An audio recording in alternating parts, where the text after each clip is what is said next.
Welcome to the Weekend Digital Marketing So Far. It's Friday, September 13th. Woo, spooky. Let's jump right in to YouTube. So over the past few weeks, I've been bringing you the information about the FTC's fine against YouTube. We started out with just rumors. Now we know it is established fact. If you want to learn more, watch last week's video. But now we're hearing the creators are making big changes to their accounts because they're worried about these new policy changes that YouTube is going to make to content focused to kids. Those changes take place on January 1st of 2020, and creators are trying to get ahead of that, hoping that they don't see a big disruption in their earnings when YouTube no longer allows targeted ads on videos that are aimed at kids under the age of 13. Google updated their search quality rater guidelines. Now, these are guidelines for human contractors Google hires to vet the quality of their search results so they make sure that the algorithms they build are having the impact in the real world that they want them to. These new guidelines focus on asking the human quality graders to see if they can figure out who wrote a piece of content or contributed to the creation of a piece of content, and if those people or businesses are authoritative on the topics being represented in that content. Google made a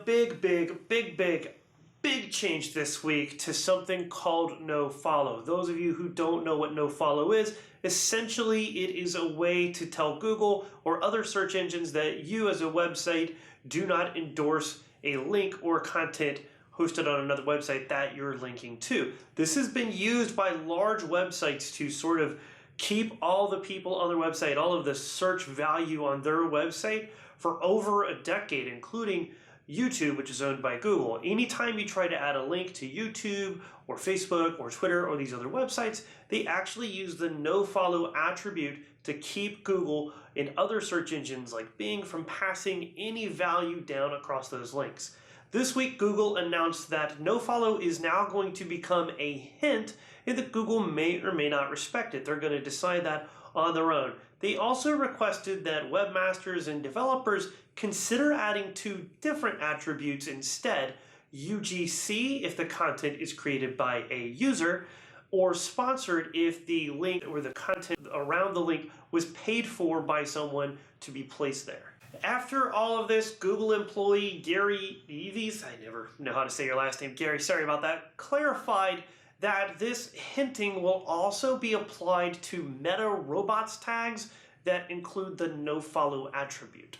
Google is getting serious about making their own WordPress plugins. I told you last week, or maybe the week before, I honestly can't remember, that Chrome was now natively going to support lazy loading. Well, Google has created a WordPress plugin that will apply this style of lazy loading for your images natively to your WordPress website. Google announced this week that they would be giving more importance to original news reporting, and they've probably been doing that for the past few months. That's going to take place in the Google search results and then also Google News.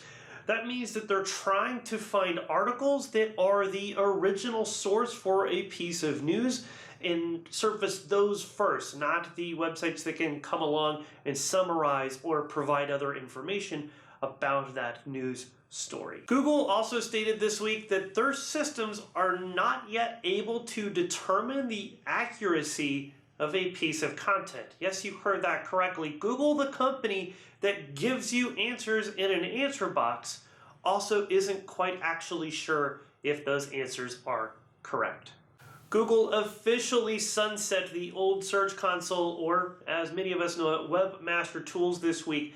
Now, they decided they're not going to replace a lot of the old tools that we used in the new Search Console, and for now, many of those are still live and will be linked from the new Search Console. There is no telling how long they will exist, if they will ever be replaced, or if they will eventually be deprecated. Google Ads has banned all advertisements for speculative or experimental medical treatments. So if you're trying to experiment or prove a new medication, you won't be able to use Google Ads to find participants in your study. Over on Facebook, 8 state attorney generals are now investigating the social media giant. This comes after an announcement where last week 50 attorney generals in the United States were investigating Google, we now have 8 investigating Facebook.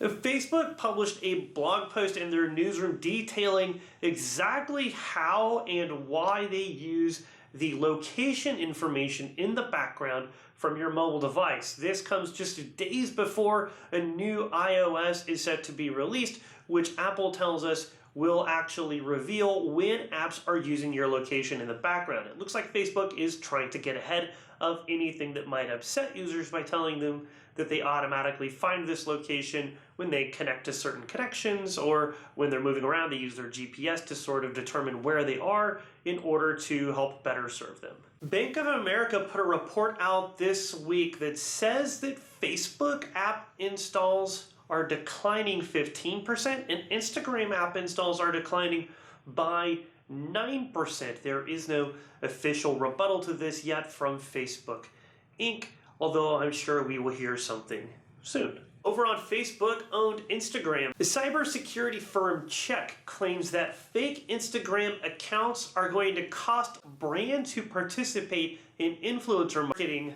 $1.3 billion this year. An exploit was found on Instagram by a security researcher that would expose anyone's Instagram account information and their phone number. Instagram is aware of this and has supposedly already plugged up the exploit. Over on Bing, we don't hear a lot from them, I know.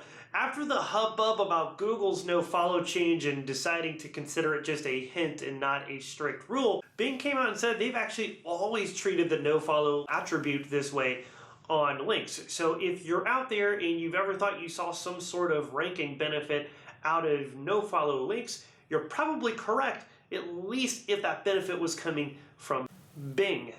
Over on Snappity Chat, Snapchat was down for several hours on Monday and people were unable to send each other messages, although they were able to take snaps and send those snaps to their stories. Users can now share music, podcast, and playlist from Spotify to Snapchat. They can do that either via a story or they can do that via a direct message. It's bonus round time! The founder of Yoast, Joost van de Stok, is claiming that the next version of WordPress is going to replace the link rel nofollow on comments with the new rel UGC that Google recommended earlier this week. Yelp added a new feature called Connect, which is very similar to Post on Google My Business. They also updated their waitlist feature for restaurants and say that AI has helped them make a better version of the